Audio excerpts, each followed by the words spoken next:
What's poppin', everybody? Welcome to episode 88 of the Slip and Weave podcast. It's been a little while since it was just me and the audience. How we been, guys?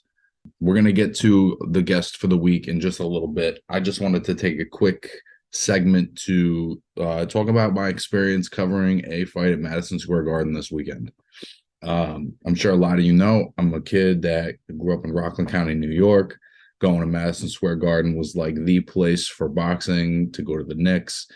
Madison Square Garden was just like the big venue, in my mind growing up. So being able to, cover a fight. Now, it was at the Hulu Theater, but it was almost cooler because of how small and intimate it was. But being able to cover a fight at the Garden was like a pretty big fucking deal to me. And it was really exciting, especially, I grew up going to Miguel Cotto fights. And I was saying on one of the ITR boxing shows this week, that's the closest thing I've felt to that feeling. And that's really a tribute to the atmosphere and the level of excitement that Amanda Serrano brings to the ring. She really brings that authentic New York excitement and fan loyalty that you almost can't find anywhere else. And it was really special. It was really special. It was really cool to be able to be a part of that and to be able to cover that. A lot of really good talent on this card, man. Both Harley Medeiros and Aaron Aponte, great wins. Yanquiel Rivera Figueroa, that was the first time I had gotten to see him. He had a very entertaining win over Fernando Diaz. I really like Figueroa. I think he's a really good addition to the flyweight division. Very early in his career, it looks like he has a certain level of savvy that a lot of young pros don't have. He's only had 3 fights, but he looks relatively seasoned. So I think he's definitely someone to watch out for. Patterson's own Shadeja Green, shout out to her, man. She had fucking a hell of a performance at this fight. I think she kind of put herself on the scene as, in my mind, one of the most talented fighters in women's boxing. Getting on the pound for pound list and the pound for pound rankings is another thing that comes with, wins at the highest level. But I feel like she's one opportunity away from kind of proving that. Getting a 6-round stoppage over Elin Cederroos, tough competitor, and becoming the mandatory for the undisputed champion, Franchon Cruz Dezern, who I also have to give a shout out to the champ, man. Gave me a great interview at the weigh-in before the fight. The champ is so fucking swaggy. The drip is crazy. And it was great meeting her. And she does a great job supporting her peers and showing up to these kinds of events to support the fighters. So shout out to the undisputed super middleweight champ, Franchon Cruz Dezern. Looking forward to an eventual fight between her and Shadeja. I think that's a great matchup. Ramla Ali getting a unanimous decision over Avril Matthew. This was I know that Ramla is obviously the star of the show here to some extent, but I have to shout out Avril. If you didn't get to see my interview with her, that is also up on the ITR boxing page, and it's in the playlist on my channel that says commentary and on-site coverage. You could see both of those interviews in that playlist. But Ramla came out with a much more pro style in this one, kind of high guard, trying to make it physical. And they had a great fight. It was a 50-50 fight when they were in the pocket. The last, I would say, 4 rounds, Ramla started to box and just barely edged her in those later rounds. I would say 7 through 10, but winning those rounds and pulling away. I think the scores in this fight, 9-1, that's not really appropriate. I thought it was more of a 7-3 kind of fight for me. And it was also one of those fights, the scores just did not fully represent the competitive nature of the fight. And I think people forget this sometimes. You can have a fight that's 12-0 that's extremely competitive because each individual round is competitive. This was one of those. If you saw Ramla edging the rounds, there weren't a lot of rounds where she pulled away. It was all very close competitive rounds. She's a technician, man. She's a high level technician. I really enjoyed watching her. I think just based on the fact that Avril Matthews started boxing at 25 years old, she showed a certain level to her game as well to be able to compete at this level. I have no doubt she's going to get another opportunity. Um, Sky Nicholson having a maybe tougher than expected performance against Tanya Alvarez. Tanya, she's young. She got that come forward kind of reckless style. And as much as Sky basically won every round and dominated the fight, I think people were surprised to see how much, not trouble, but how much effort she had to put in to create space, and maybe not having the punching power to get Alvarez's respect to back off. So there was some excess movement, but overall, these are the kinds of fights that you have to fight, right? Especially, Sky being the ITRboxing.com prospect of the year. High hopes for her, but there's going to be different styles. There's going to be different kinds of styles, and you're going to have to know how to deal with somebody who's has that kind of reckless aggression and isn't necessarily playing the game by the same rules, right? The boxers at the highest level are playing hit and don't get hit. There are other fighters that play hit and get hit a lot. So when you're fighting somebody like that that's playing by different rules, you kind of have to change your tactics up. Not a bad performance for Sky, but I think there's lessons in there to be had without a doubt. She's going to have to sit down on the punches a little more. She's going to have to establish jabs and angles and feints early in the fight to get a fighter like that thinking. Because the higher up in opposition you get, the fighter is going to be able to adjust to these things better. Somebody like Amanda Serrano, who's a much more precision puncher. That's a whole different kind of fight than somebody who comes forward recklessly. Now you're talking about calculated aggression, and how does a fighter respond to that? So obviously Sky is still a top level prospect. I know she wants a title shot. I think there's still some development that's happening, but that's how she should feel. She should feel like I'm ready for the shot when it comes. In many ways, for me, performance of the night, Richardson Hitchens dominating John Bauza, knocking him down. Listen, Richardson Hitchens is a bad boy.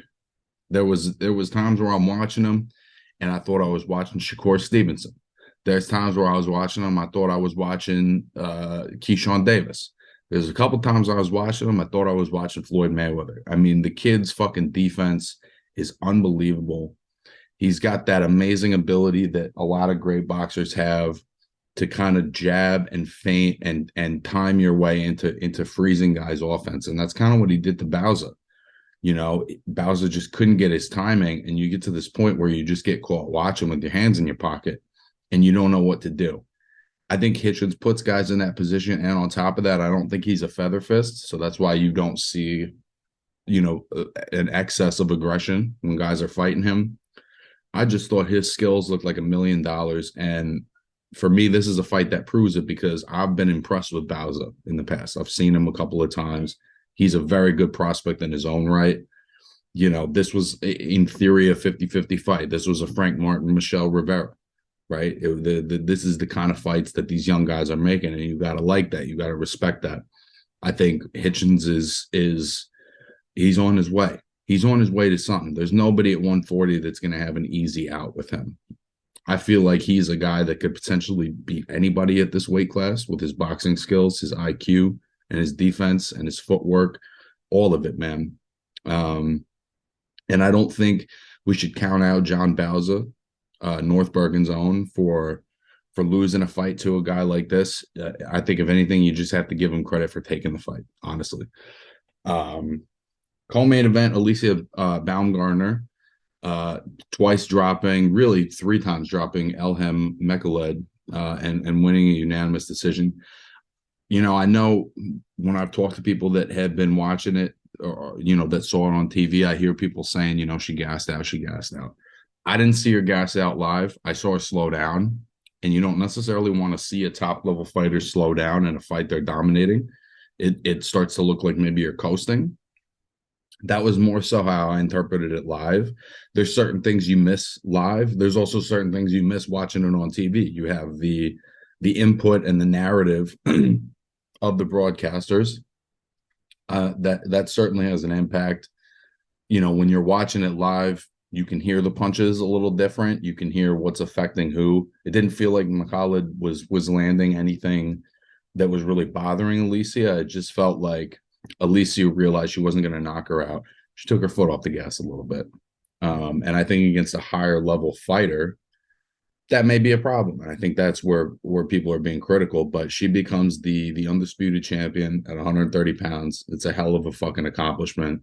And you know, she's one of the top pound for pound fighters in boxing. I'm pretty sure I have her number 4 on my women's pound for pound list.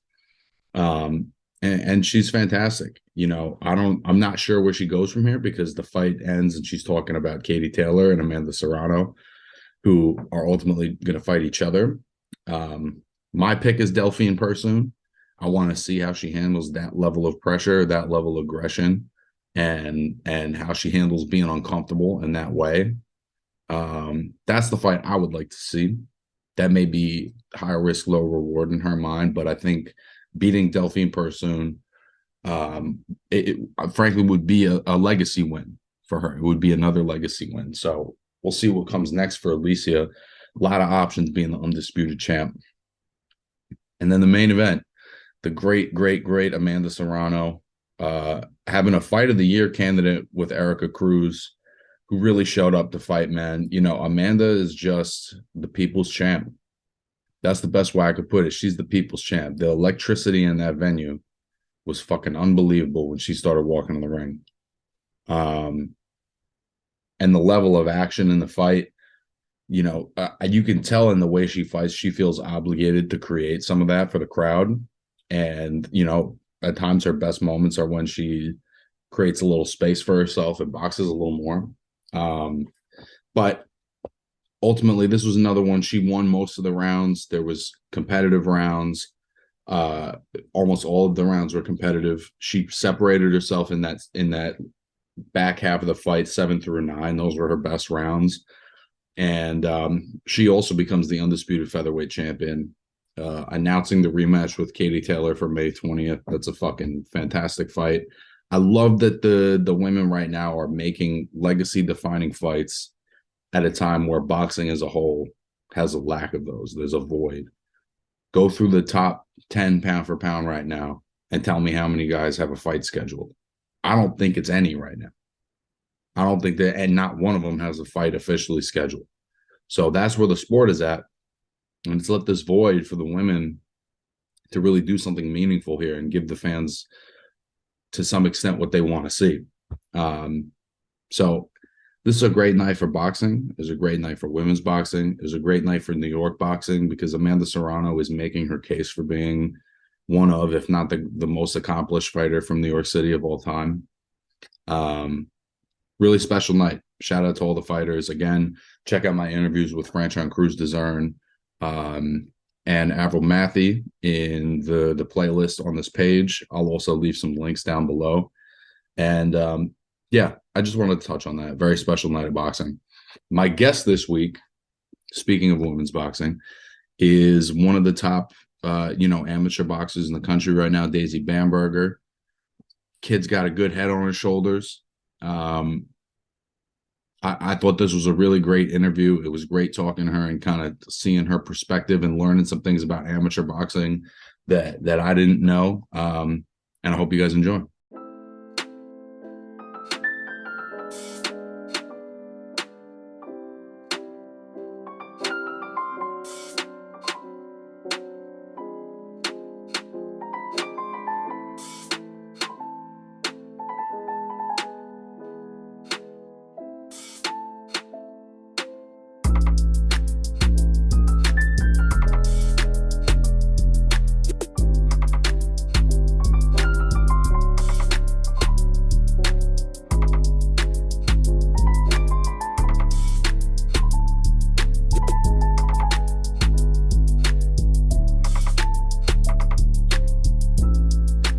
All right, welcome to episode 88 of the Slip and Weave podcast. I have one of the best amateur boxers in the country right now, Daisy Bamberger. Daisy, thank you for coming on today.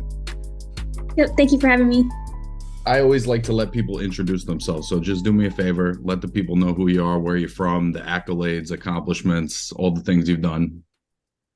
My name is Daisy Bamberger. I'm from Hayward, California. I'm a 11-time national champion.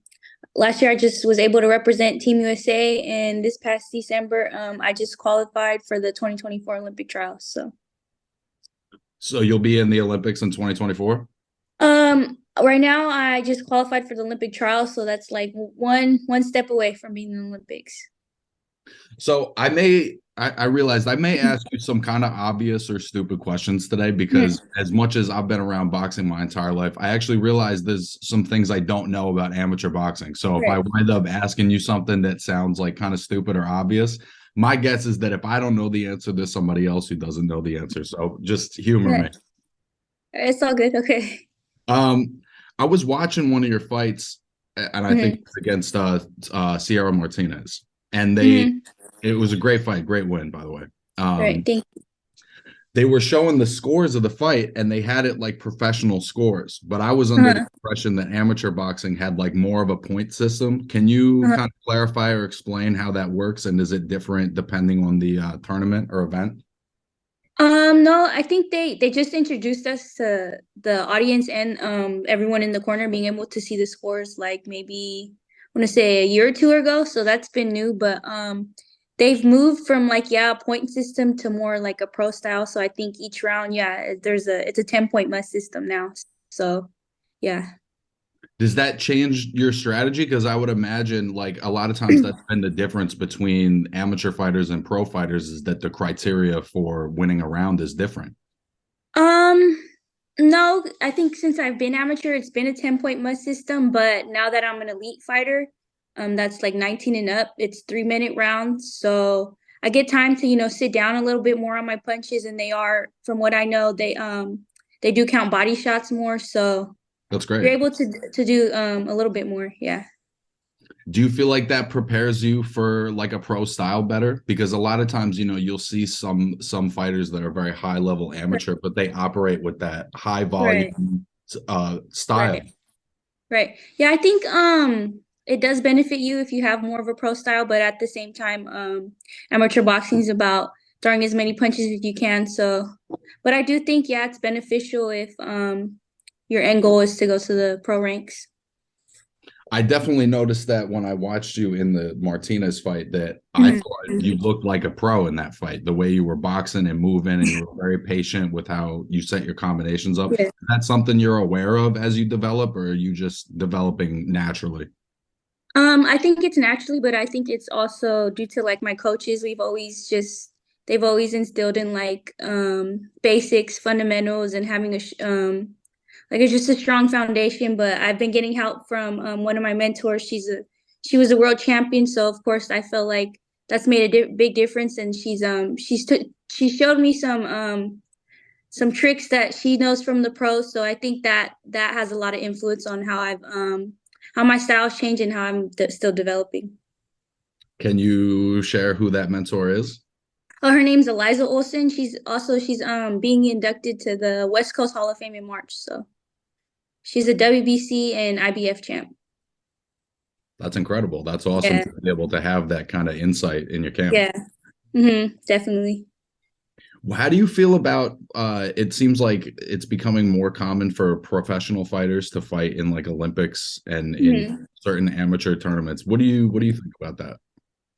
Um, I don't know. I mean, I kind of feel like once you make that transition, you should kind of be able to, or should only be allowed to, stay in the pros. But I mean, it is what it is. I think that, yeah. I mean, I think it tells you though that just the significance of being an Olympian or winning an Olympic gold medal means because there's people who are pro, but they're still chasing that Olympic gold medal. So. Right, that's like a dream that they never fulfilled before they went pros. Yeah.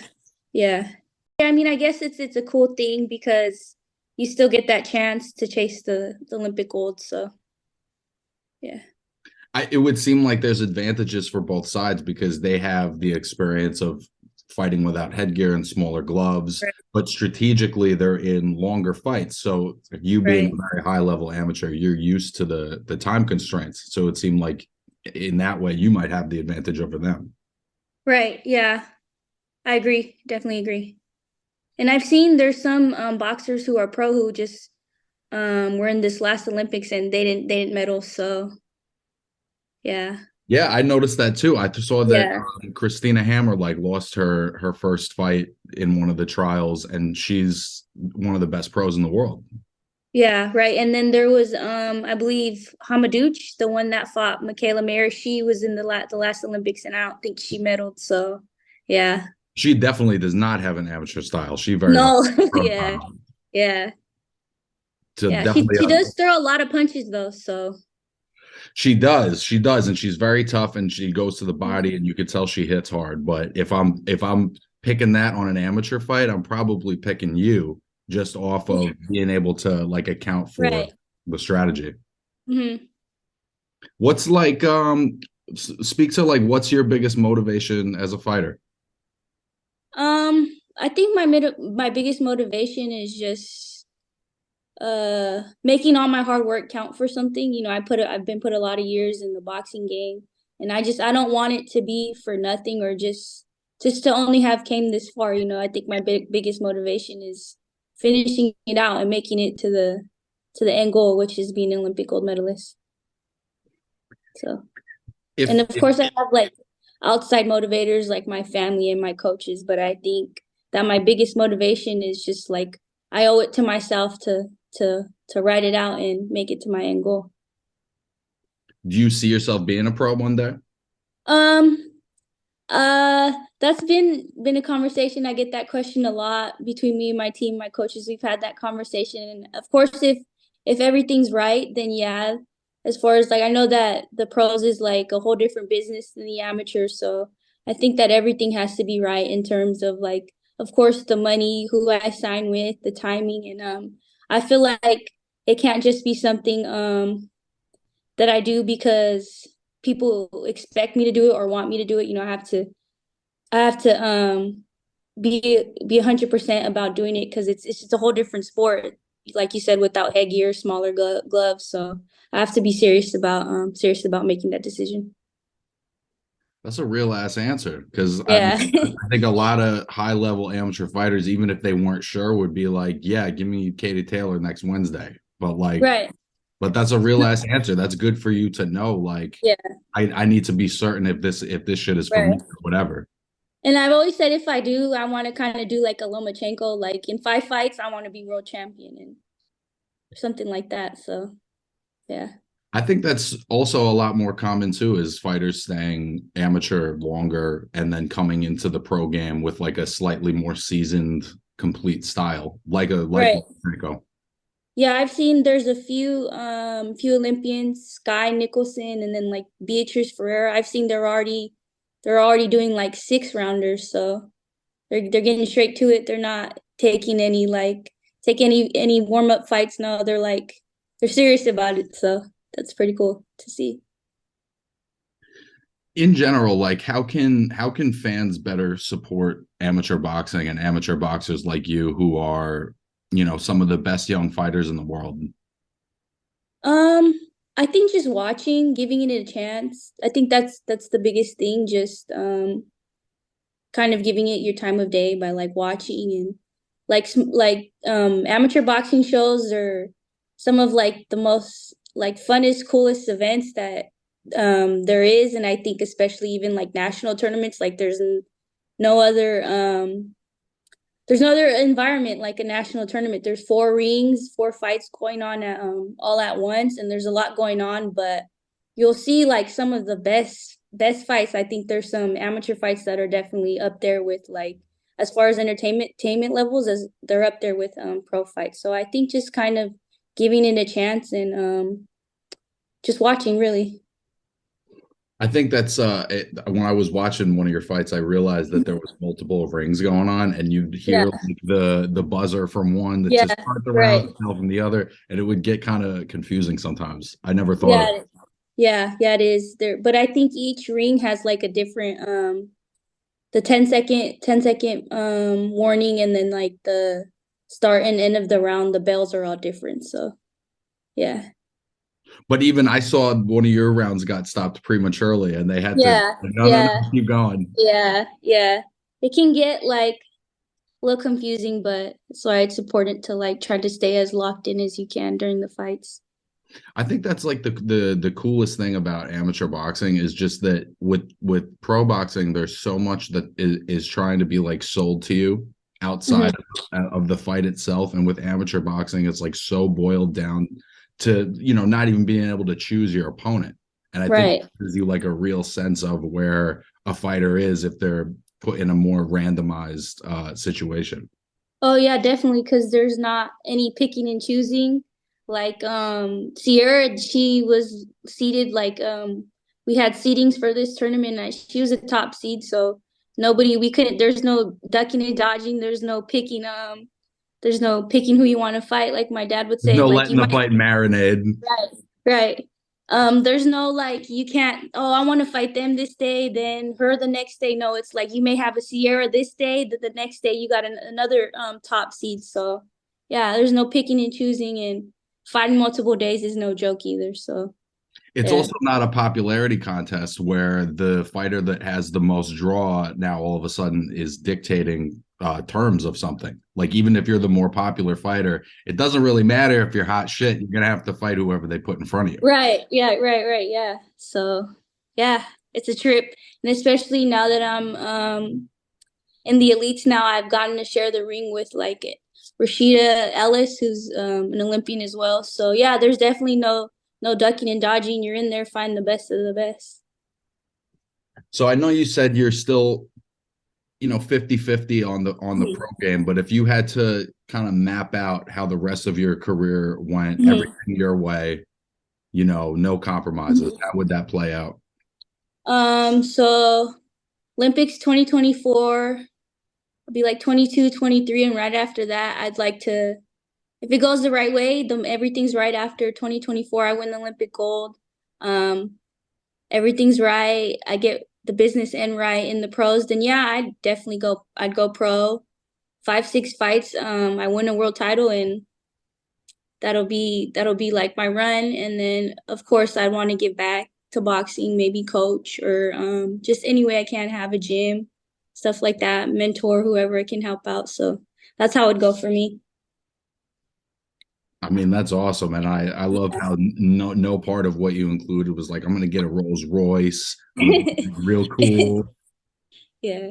I mean, I know the materialistic stuff like that will come, but I mean, you got to get there first for all that to come. Absolutely. But it's just cool to see a young fighter, that's like not a part of the initial part of your aspiration. Of course, if you make a lot of money, there's nothing wrong with treating yourself. But Yeah. you hear so many times that, the goal is to be like flashy. And for you, it's, Right. you know, that wasn't even a part of it. Yeah, I mean, I do it because I love it. So yeah. And you gotta love it to fucking stick Hmm. with it when it comes to boxing. Yeah. It's too Yeah. rough not to love it. Right.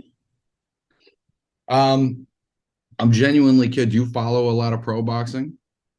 I try to, yeah. Me and my dad sometimes will sit down and we'll watch like the top ranked fights on ESPN.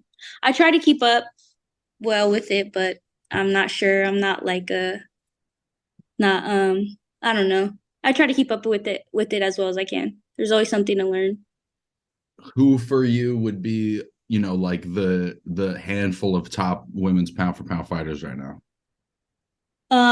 Clarissa, I think she's the top pound for pound. Baumgardner, uh Katie Taylor, Amanda Serrano, and who else? Uh, those are my top four. I think top. Those are my top four. That's a good top four. I might have to put Yeah. Sanisa number five, maybe. Yeah, Sanisa. Yep. Have you gotten to spar or work with any of the top women's fighters? I've been able to spar with Michaela. I was younger. We only did like maybe 3 rounds. It was like right when she had turned pro, but it was a great experience. I also got to train with her a little bit when she was still amateur, like right before she made the transition to the pros at the Olympic Training Center. So definitely was able to learn a lot from her. She's an amazing fighter, so it was an awesome experience being able to share the ring with her. What was like the biggest takeaway for you from that? Um, the biggest takeaway is just seeing how comfortable she was.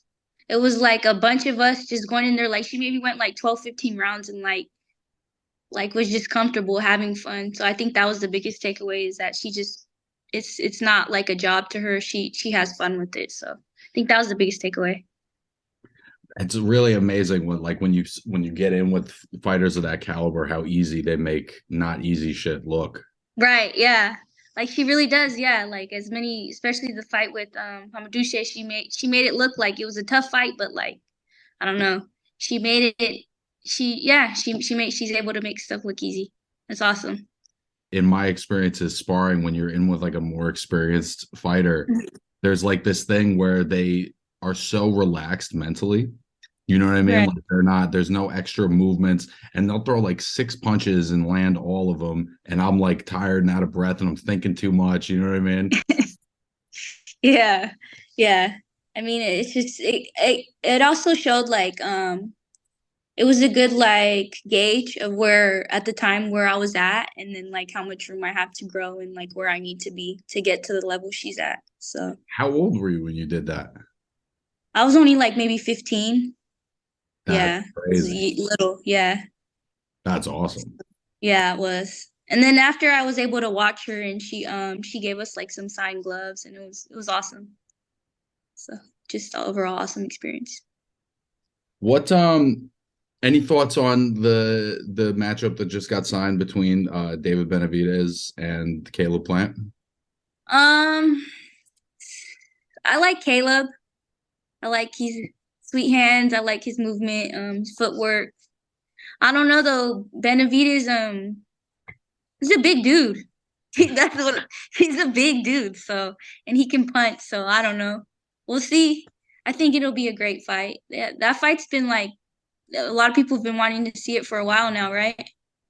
I feel like it for at least 3 or 4 years. I mean, Yeah. it was getting talked about before the pandemic, and then between obviously, how can Plant say no to the Canelo fight? So he made that happen, Right. and then losing the Canelo fight, it's not as appealing until Plant gets another win.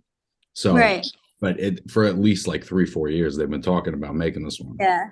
And I've seen like on social media they kind of go back and forth too. So it seems like there's like bad blood. There definitely is. There Yeah. definitely is. I have a question. Do amateur Mhm. fighters do that to each other? Oh, for sure. Yeah. Yeah. If there's like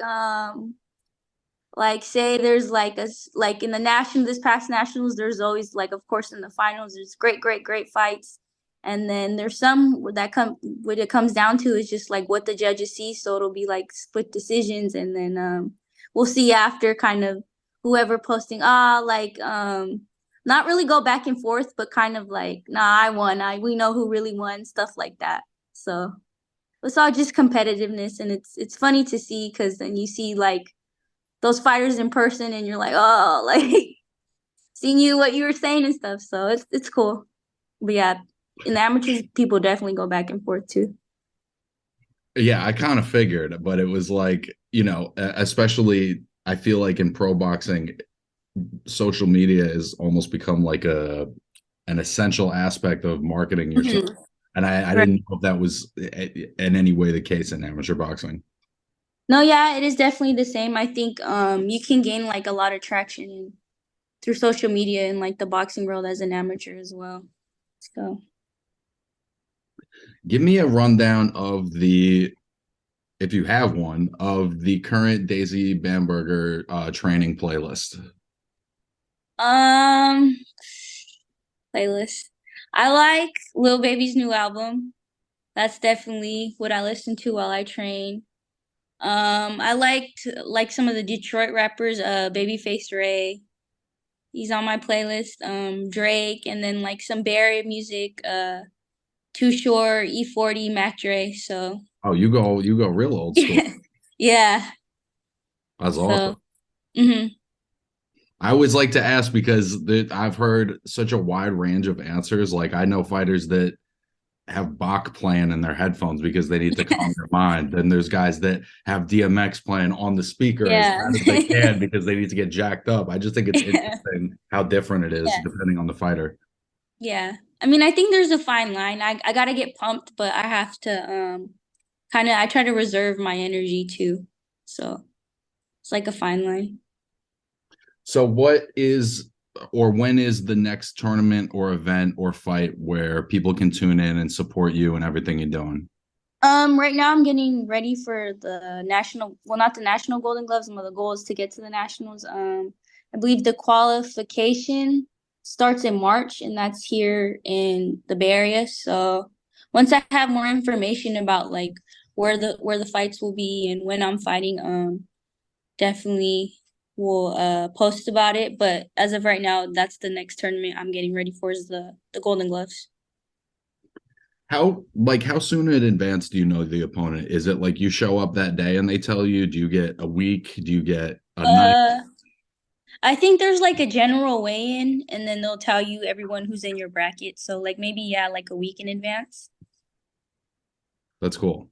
Yeah. Where online can fans support you and follow your journey? I'm on Instagram and my handle is just my full name, Daisy Bamberger.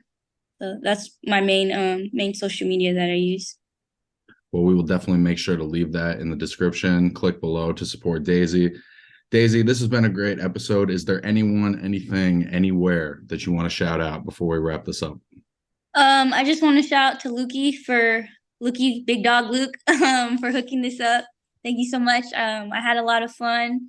And thank you, Dakota, for having me. So I really appreciate you coming on. I'm looking forward to see what comes next, and good luck with everything. thank you.